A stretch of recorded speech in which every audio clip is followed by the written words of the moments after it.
Hello, I'm Simon Hill. I'm the product demonstrator at the Leicester Customer and Training Centre at the Caterpillar facility at Desford, Leicester, UK.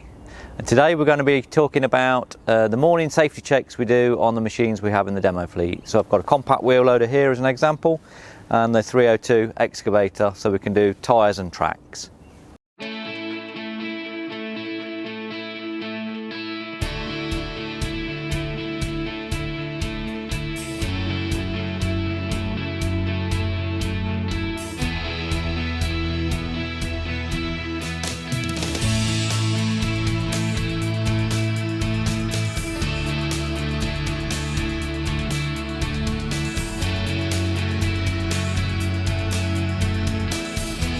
So on the compact wheel loader in the morning, I'll walk around to it. Fortunately today it's got nice dry ground conditions with gravel underneath. So quick visual inspection, if you see any damp spots under the machine, that could be oil residue or coolant that's dripped off the machine overnight. So that's a good indication that there's a problem there. I'm also looking around the tyres. I'm checking for any cuts in the tyres on the sidewalls. Visually checking for inflation. Now I check these weekly anyway. This machine, I run a little bit higher pressure in the fronts than I do the back, so hence why the tyre's got a little bit of squash to it. Overall, check the condition, make sure both the mirrors are okay, nothing cracked on there, I've got no damage to the lenses. Looking at the front, checking the condition of the quick coupler, making sure the hoses are okay. No visible signs of leaks, cracks or any damage to the coupler. The bucket, this bucket's fitted with a cutting edge so I can quickly look along. If any of the bolts holding the cutting edge on come loose, you'll notice that the dirt's fell off and you get a clean spot around them. These have all got dirt on there and they're all tight. The cutting edge hasn't got any cracks, signs of damage. Also good to check if your cutting edge beginning to wear, maybe time to turn it, spin it round. A lot of the capped attachments, you can reverse the cutting edge, get extra life out of it. Round to the rear of the machine.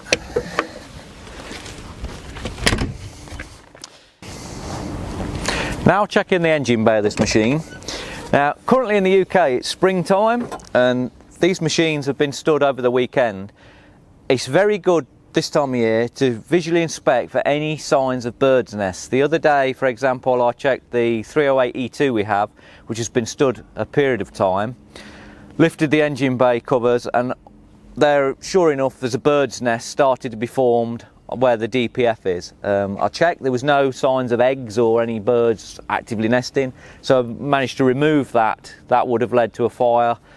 Possible thermal event if I hadn't have cleared that out of the way. So check round there, any signs of twigs, nesting materials. This machine's nice and clear. While I'm under here, I would check the oils and levels, fluid levels. So on here I've got my hydraulic tank sight gauge, screen wash there, coolant reservoir, so I'm within the lines on the coolant reservoir. Dipsticks down here, so I'd check that with a cloth, clean it, make sure that's okay. I'm looking around here in the belly of the machine, checking that there's no residue in there, which is a chance that there could be a leak in an area that I can't easily get access to. But around here everything seems to be clean and in good condition. Hold any hoses you can get to, just give them a bit of a push, make sure they're tight, everything's okay, everything seems fine there. This machine as well, you've got an access door here, so if I lift this handle, that is now pulled the radiators apart. This has got a hinged radiator cooling pack. If I go around the side here now, I can now visually inspect and I can check that the core's okay. There's no build-up of leaf material, debris that could lead to overheating, so that's nice and clear. Just push this handle back. That's okay. Check the lights, make sure they're okay. The lenses are all okay. Normally I would get in, if I'm doing any work in the evening, I would in the morning turn the ignition on, activate the lights, check that all the bulbs are working okay. In the cab of the machine, fortunately on the compact wheel loader, it's got two doors and everything's at ground level. So if it's wetter conditions and I'm getting a bit of build up of mud or dry mud's falling off my boots and begin to build up on the mat, I'll get a brush in here and sweep it out, clear it out. You want to keep your pedals clear. Don't want anything loose in here. If you can, put any of your personal items in the storage compartment here. You don't want anything falling down. Luckily on this machine, a nice large storage box, so I'll put my lunch bag in there. Now moving over to the Mini X, same thing, looking around the ground there. Any damp patches on the floor could indicate we've got a leak or slight weep that could lead to a leak further on in the day. So a small problem can quickly lead to downtime on the machine if not rectified. So luckily there's nothing there.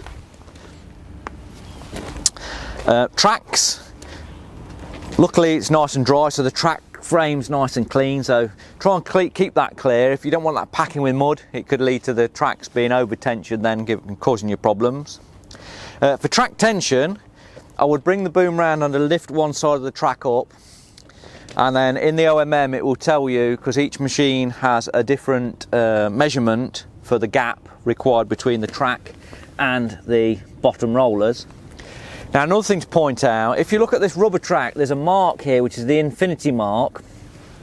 If you have that central, so central of the track frame, that's going to be the lowest, the saggiest part of the track, because that's where the bands in the track overlap, so it's the heaviest point of the track. That's going to be where you're going to get the saggiest point, so that's going to be the low point if the tracks are under tensioned. The infinity mark is here. If the tracks require tension, get a spanner, remove this cover, and in here's a grease nipple, so I'll put the grease gun onto there, add grease, that will send the piston out on the idler, which will tension the track. Now it's imperative that you keep it to the correct tension. Some operators think, oh, I'll put a lot more grease in than required, I'll get the track tensioned up really tight and then I won't have any problems. The problem is then you're going to start stretching the track, which is going to lead to more problems further down the line. So only tension it to the correct measurement in the OMM. Again, around the machine, this machine's fitted with mirrors, so check the condition of the mirrors, they're not cracked, got no problems with the lenses. Check that the pins are in. This has got an extending blade with wings, so checking the pins are in on here. Overall condition of the hoses, there's no oil residue running down the boom. Hoses are tight. Cylinders are in good condition, no damage to the chrome on the cylinders. Quick connects are okay. And then quick coupler. This one is a twin lock system with a cam at the back, so I'm just checking. Also the bucket on here, making sure the clips are in for the bucket pins. Bucket teeth, again, same what I said with the compact wheel loader. Normally if you've got a loose tooth on your bucket, you'll see that there's no dirt or debris around the bolts because the bucket tooth's been moving and keeping it clear. This one, there's a nice layer of dirt around there, and I can physically check that they're all tight. Now luckily on the next gen mini excavators we have a nice easy access side panel, so I can check the radiator core here, checking for signs of any residue, nothing there. Screen wash is full. Exhaust there as well, there's no problem there, all the brackets are tight, no signs of cracking. And moving around the back, open the engine bay. If it's a windy day, there's a little stay on here, so I'll clip that in, I'll stop that whipping around on me. My hydraulic tank gauge is here, I can check my oil level, fuel water separator, and then again while I'm around here I'll check the oil level, engine oil level. Because it's nice and dry at the moment, we've got the air cleaner, engine air cleaner here. There's a little rubber bung on the top, so you give that a little pinch, get rid of any build up of debris that's in there.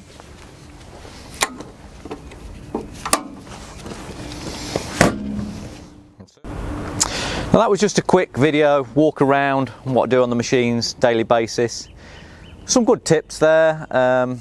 Always, if you check your machine first thing in the morning, you're not going to get any surprises throughout the day, that's what I find, and it helps reduce downtime. So I hope you found this video informative. Look forward to seeing you in the next one.